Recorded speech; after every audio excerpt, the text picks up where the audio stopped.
So we're here today at our home ground of Silver Jubilee Park, and we're with co-owner Rob Morris, who is now going to give us some exciting news and an update on our new pitch. Over to you, Rob.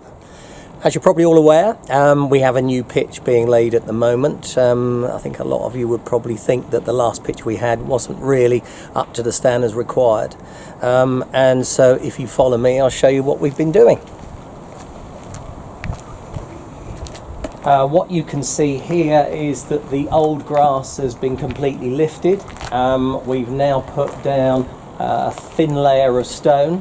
The whole thing has then been laser levelled off, and we've put onto the surface a shot pad, and the shot pad is a 30mm shot pad that is made with rubber, plastics and a binder to bring it all together.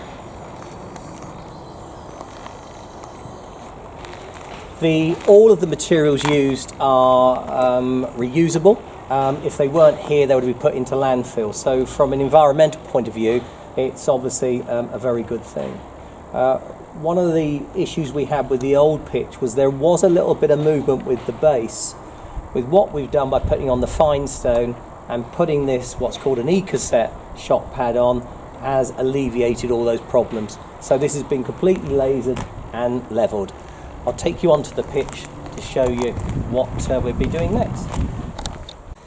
Okay, so as you can see, there's lots of little coloured flecks in the pitch here. That is old bottle tops, crisp packets, all sorts of different plastics which make this up. So you've got the mixture of the plastics with the rubber, old tyres, any old junk, mixed together with a binder, and then it's laid out to form this surface. This here has got, in the mixture, there's about 40% of space. That enables it to drain really well. So if it rains, then the water just goes straight through.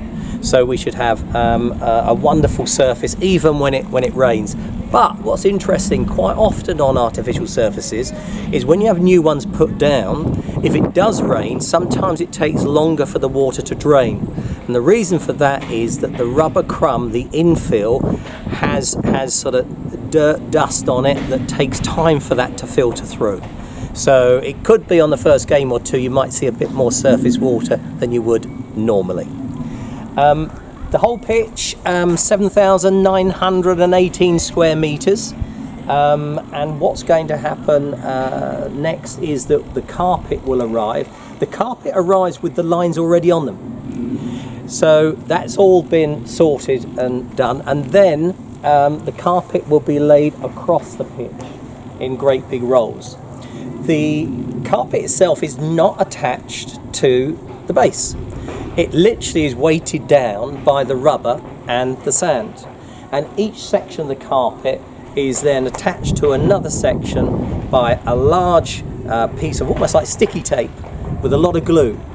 But with the weight of the infill, that holds the carpet down and in place.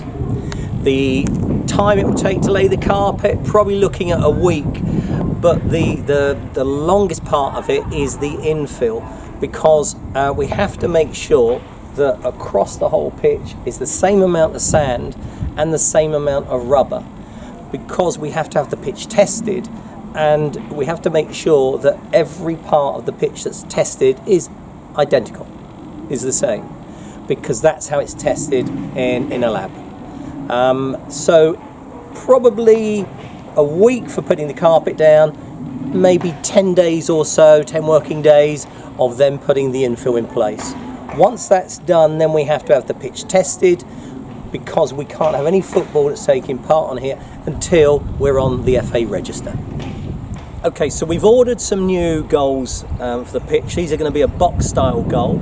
We had initially wanted to have the post inset into the ground, but because the grass is manufactured off site, we could not be certain that we could put the holes in first and actually get the lines in line with that. But the new goals, say with box style, and the nets will be green and white, obviously to match Hendon and Edgware. Here we have a sample of the new carpet. This carpet is only going to be 40mm high. The last carpet we had was 60mm high. we can work with a 40mm carpet because of the shock pad. This here has got 16,000 yards per square metre. The old one only had 8,000 yards per square metre. So it's called a dual yarn carpet. The benefits of this is this can take rubber crumb. Now there's lots of issues over rubber crumb, and if rubber crumb did get outlawed for whatever reason, you can then put other infills in this. This is the only carpet on the market at the moment where you can do that. The carpet, the infill on a carpet, and it doesn't really matter whether it's a 40mm carpet or a 60mm carpet, there should always be about 15mm that shows. Now we have to maintain this, and we maintain it by doing a number of different things. We would probably need to be brushing and sweeping this twice weekly, but it's important that we have new rules and regulations on this so that we get the fibres to stand up as long as possible. So that means anyone wearing flat-soled shoes, training shoes, shouldn't come onto the pitch. You must always wear a moulded boot where possible.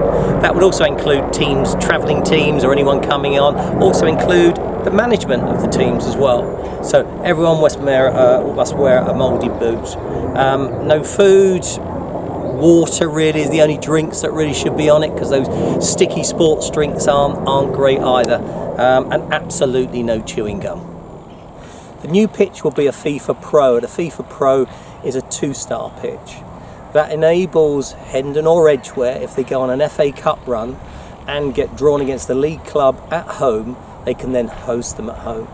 If we had a 1-star pitch, which is the lesser grading pitch, then we would not be able to host a league club here in the FA Cup.